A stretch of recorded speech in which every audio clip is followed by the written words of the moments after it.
Evan worked the graveyard shift at the old Redwood Motel, a place where the silence was as thick as the coastal fog. One night, around 2 a.m., he was doing his rounds, checking the register. That's when he noticed something odd. Room 19 was listed as occupied, but he hadn't checked anyone in all night. His brow furrowed. He walked down the dimly lit hallway, the worn carpet muffling his footsteps. The air grew colder as he approached room 19.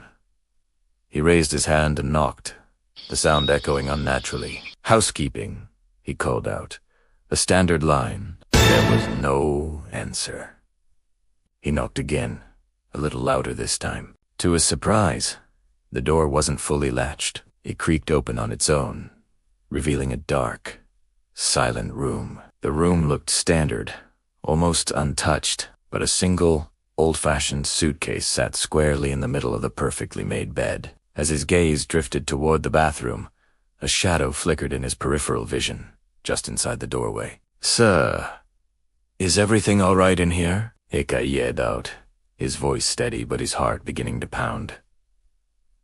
Silence. He took another step, his hand reaching for the doorknob of the bathroom. That's when he heard it, a whisper, right behind him, so close he could feel the cold breath on his neck. "You shouldn't be here." Evan spun around, his body rigid with adrenaline. A man was standing by the bed, his face pale and his body trembling. He was pointing a shaking finger at Evan, his eyes wide with pure terror. "Please, ... Please, just let me go," the man begged, his voice cracking. "You're dead. You died in this room last winter." Evan stared, confused. "What are you talking about?" "I'm the night manager." But the man just kept pointing, his finger now aimed at the large mirror above the dresser. "Look," he whimpered. Evan turned and looked at his reflection, or where his reflection should have been. The mirror showed the room, the bed, the terrified guest, but the space where Evan stood was completely empty. The sickening crack as his head hit the porcelain sink.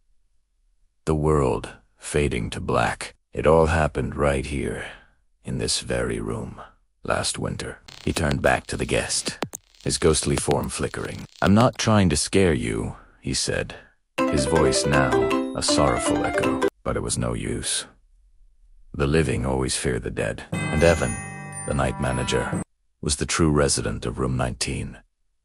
He was the ghost, forever checking in, but never checking out. Thanks for watching. If you enjoyed this story, don't forget to like and subscribe for more.